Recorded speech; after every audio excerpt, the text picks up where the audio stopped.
আসসালামু আলাইকুম। আজকের সর্বশেষ সংবাদ জানাবো আমি নুসরাত। প্রথমে জানিয়ে দিব সংবাদ শিরোনাম। ইরানের প্রেসিডেন্ট হিসেবে পাহলভিকে বসানোর স্পষ্ট প্রতিশ্রুতি দেননি ট্রাম্প।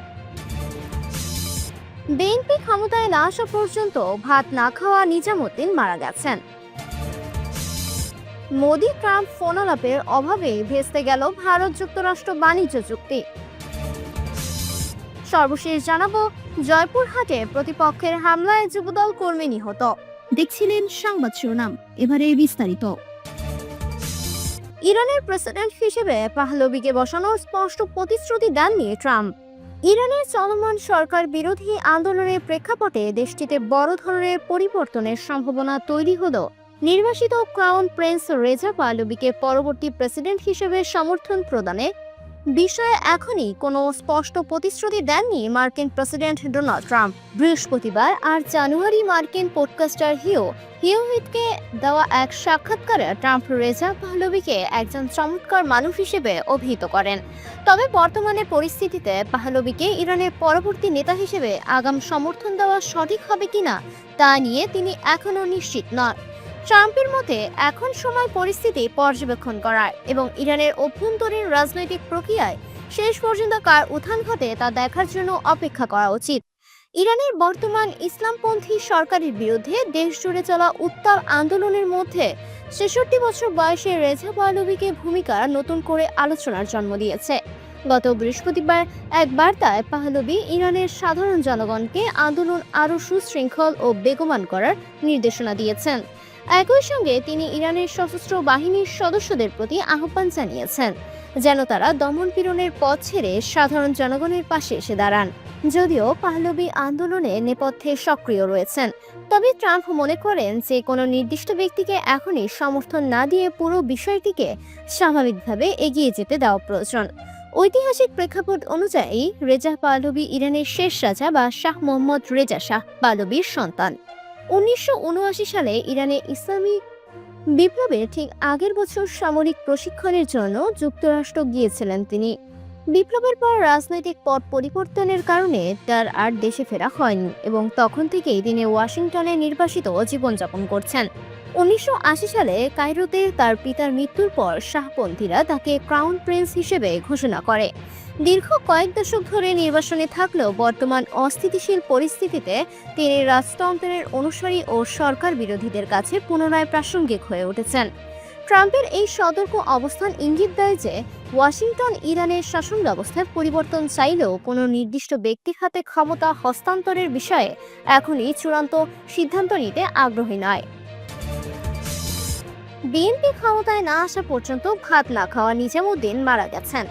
বিএনপির ক্ষমতায় না আসা পর্যন্ত ভাত না খাওয়ার ঘোষণা দেওয়া আলোচিত বিএনপি কর্মী নিজামুদ্দিন বয়স 65 মারা গেছেন। শুক্রবার 9 জানুয়ারি দিনগত রাত 3টার দিকে ঝিনাইদহের মহেশপুর উপজেলার বাঁশবাড়িয়া গ্রামে নিজ বাড়িতে তিনি শেষ নিঃশ্বাস ত্যাগ করেন। নিজামুদ্দিন উপজেলার বাঁশবাড়িয়া গ্রামের নুরানি বাক্সমণ্ডলের ছেলে। তিনি পেশায় একজন কাঠমিস্ত্রি ছিলেন। স্থানীয়রা জানায় নিজামউদ্দিন 2014 সালের 31 মে থেকে 11 বছর 7 মাস 10 দিন ভাত খাননি। বিএনপির সরকার পুনরায় ক্ষমতায় না আসা পর্যন্ত ভাত না খাওয়ার প্রতিজ্ঞা করেছিলেন তিনি। এর মধ্যে তিনি গুরুতর অসুস্থ ছিলেন। পরিবার ও এলাকাবাসীর সূত্রে জানা যায় 2014 সালের 31 মে শহীদ প্রেসিডেন্ট জিয়াউর রহমানের মৃত্যুবার্ষিকী উপলক্ষে নিজ গ্রামের দোয়া ও খাবারের আয়োজন করা হয়। ওই সময় স্থানীয় আওয়ামী লীগের নেতাকর্মীরা সেখানে গিয়ে রান্না করা খাবারের হাঁড়ি ফেলে দেন। এই ঘটনা চরমভাবে ক্ষুব্ধ ও অপমানিত বোধ করে প্রতীক্ষা করেন যতদিন বিএনপির সরকার ক্ষমতায় না আসবে ততদিন তিনি ভাত মুখে তুলবেন না। এরপর থেকেই তিনি নিয়মিত ভাত পরিহার করে কলা, রুটি, চিড়া এসব শুকনো খাবার গ্রহণ করতেন বলে পরিবার জানায়। নিজামউদ্দিনের ছেলে শাহ আলম বলেন, বাবাকে ভাত খাওয়ানোর জন্য পরিবার থেকে বহুবার চেষ্টা করেছি, কিন্তু তিনি বলতেন প্রতিজ্ঞা ভাঙলে আমি নিজের কাছে ছোট হয়ে যাব। শেষ পর্যন্ত তিনি নিজের সিদ্ধান্তে অটল ছিলেন। পরিবারের ভাষ্যমতে 2025 সালের অক্টোবরে নিজামউদ্দিন গুরুতর অসুস্থ হয়ে পড়েন। বিষয়টি বিএনপির ভারপ্রাপ্ত চেয়ারম্যান তারেক রহমানের দৃষ্টিগোচর হলে তিনি চিকিৎসার দায়িত্ব নেন। তার নির্দেশনায় ফরিদপুর ও ঢাকায় উন্নত চিকিৎসা করানো হয়। চিকিৎসা শেষে কিছুটা সুস্থ হয়ে নিজ গ্রামে ফিরে আসেন নিজামউদ্দিন। তবে পুরোপুরি সুস্থ হতে না পারায় শেষ পর্যন্ত তিনি মৃত্যুবরণ করেন। মোদি ট্রাম্প ফোনালাপের অভাবেই ভেস্তে গেল ভারত যুক্তরাষ্ট্র বাণিজ্য চুক্তি। ভারত ও যুক্তরাষ্ট্রের মধ্যে বহুল প্রতীক্ষিত বাণিজ্য চুক্তিটি শেষ মুহূর্তে ভেস্তে যাওয়ার নেপথ্যে ভারতের প্রধানমন্ত্রী নরেন্দ্র মোদীর একটি ফোন কল না থাকাকে দায়ী করছেন মার্কিন বাণিজ্যমন্ত্রী হাওয়ার্ড লুটনিক। শুক্রবার 1 জানুয়ারি জনপ্রিয় মার্কিন পডকাস্ট অল ইন এ দেওয়া এক সাক্ষাৎকারে লুটকিন এই তথ্য প্রকাশ করেন। তিনি জানান যে চুক্তির সমস্ত কারিগর বিষয় ও শর্তাবলী চূড়ান্ত হয়ে আলোচনার টেবিল প্রস্তুত থাকলেও প্রধানমন্ত্রী মোদী মার্কিন প্রেসিডেন্ট ডোনাল্ড ট্রাম্পকে সরাসরি ফোন না করায় শেষ পর্যন্ত চুক্তিটি সই হয়নি। লুইটনিকের এই মন্তব্য থেকে স্পষ্ট হয়েছে যে দুই দেশের বাণিজ্যিক সম্পর্ক এখন এক নতুন কূটনৈতিক জটিলতায় আবর্তিত হচ্ছে। মার্কিন বাণিজ্যমন্ত্রী হাওয়ার্ড লুটনিক সাক্ষাৎকারে বিস্তারিত ব্যাখ্যা দিয়ে বলেন যে ভারতকে এই চুক্তিটি সম্পন্ন করার জন্য 3 সপ্তাহের সময়সীমা দেওয়া হয়েছিল।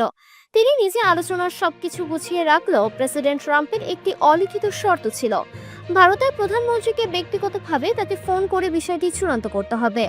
কিন্তু ভারতের পক্ষ থেকে এই আনুষ্ঠানিকতা পালনে দ্বিধা প্রকাশ করায় এবং মোদি ফোন করেননি। লুটকিনের ভাষ্য অনুযায়ী ট্রাম্পের চুক্তির ধরন অনেকটা সিঁড়ির মতো, অর্থাৎ যারা সবার আগে চুক্তি করবে তারা সবচেয়ে বেশি সুবিধা পাবে। ভারত সময় মতো সিদ্ধান্ত নিতে না পারায় সেই সুযোগটি হাতছাড়া করেছে। ভারত যখন পরবর্তী সময়ে চুক্তিটি চূড়ান্ত করতে ওয়াশিংটনে ফিরে আসে ততক্ষণে পরিস্থিতির আমূল পরিবর্তন ঘটে গিয়েছিল। লুটকিন জানান যে ভারত যখন পুরনো শর্তে চুক্তি করতে চায় তখন তিনি তাদের সাফ জানিয়ে দেয় যে সেই সময় আর নেই, এখন ট্রেন অনেক আগে স্টেশন ছেড়ে চলে গিয়েছে। ইতিমধ্যে যুক্তরাষ্ট্র, ভিয়েতনাম, ইন্দোনেশিয়া ও ফিলিপাইন দ্রুত সিদ্ধান্ত নিয়ে যুক্তরাষ্ট্রের সঙ্গে লাভজনক চুক্তি সম্পন্ন করে ফেলেছে। ভারতের বিলম্বিত সিদ্ধান্তের ফলে ওয়াশিংটন তাদের জন্য প্রস্তাবিত আগের শর্তাবলী পরিবর্তন করে আরও কঠোর অবস্থানে চলে যায়। জয়পুরহাটে প্রতিপক্ষের হামলায় যুবদল কর্মী নিহত। জয়পুরহাটের পাঁচবিবিতে প্রতিপক্ষের হামলায় ইয়ানুর হোসেন বয়স 35 নামের এক যুবদল কর্মী নিহত হয়েছেন। হামলায় ইয়ানুরের সঙ্গে থাকা আল আমিন নামে আরও একজন গুরুতর আহত হয়েছেন। বৃহস্পতিবার 9 জানুয়ারি গভীর রাতে উপজেলার কুসুম্বা ইউনিয়নের ঢাকারপাড়া মোড়ে এই হামলার ঘটনা ঘটে। ইয়ানুর উপজেলার ছালাখুর গ্রামের আলম হোসেনের ছেলে। তিনি স্থানীয় কুসুম্বা ইউনিয়ন যুবদলের সদস্য বলে উপজেলা যুবদলের সাবেক যুগ্ম আহ্বায়ক নয়ন প্রধান নিশ্চিত করেছেন। স্থানীয় গ্রামবাসী জানায়, গত কয়েকদিন আগে কুসুম্বা ইউনিয়নের পুকুরপাড় গোচ্ছপাড়া গ্রামের মসজিদের উদ্যোগে ওয়াজ মাহফিল অনুষ্ঠিত হয়। সেই ওয়াজ মাহফিলের টাকা আদায়ের হিসাব নিকাশের দায়িত্বে ছিলেন যুবদল কর্মী ইয়ানুর হোসেন। ওয়াজ মাহফিলের হিসাব নিকাশের টাকা নিয়ে গ্রামের মোস্তফা নামে একজনের সঙ্গে দ্বন্দ্ব শুরু হয়। গ্রামের মানুষজন ইয়ানুর ও মোস্তফার পক্ষ নিয়ে দুই ভাগে বিভক্ত হয়ে পড়ে। এই নিয়ে দুই গ্রুপের মধ্যে কয়েক দফা হামলার ঘটনাও ঘটে। এমনকি এলাকায় দুই পক্ষের রোষারেশির ঘটনাটি মানববন্ধন ও থানায় অভিযোগ পর্যন্ত গড়ায়। সর্বশেষ বৃহস্পতিবার গভীর রাতে ইয়ানুর বন্ধু আল আমিনকে নিয়ে আমিরপুর গ্রাম থেকে বাড়ি ফিরছিলেন। পথে পাঁচবিবি গোবিন্দগঞ্জ সড়কের ঢাকারপাড়া মোড়ে ইয়ানুর ও আল আমিনের উপর প্রতিপক্ষের লোকজন হামলা চালায়। তাদের চিৎকারে সড়কের পাশের গ্রামবাসী এগিয়ে এসে তাদের দ্রুত উপজেলা স্বাস্থ্য কমপ্লেক্সে নিয়ে গেলে ইয়ানুর মারা যায়। গুরুতর আহত আল আমিনকে বগুড়া শহীদ জিয়াউর রহমান মেডিকেল কলেজে স্থানান্তর করা হয়। পাঁচবিবি থানার ওসি আব্দুল হাফিজ মোহাম্মদ রায়হান জানান, ইয়ানুরের মরদেহ ময়নাতদন্তের জন্য জেলা সদর হাসপাতালে পাঠানো হয়েছে। পুলিশ হত্যাকারীদের গ্রেপ্তারে অভিযান শুরু করেছে। এই ঘটনায় পরিবারের পক্ষ থেকে মামলা দায়ের করা হয়েছে।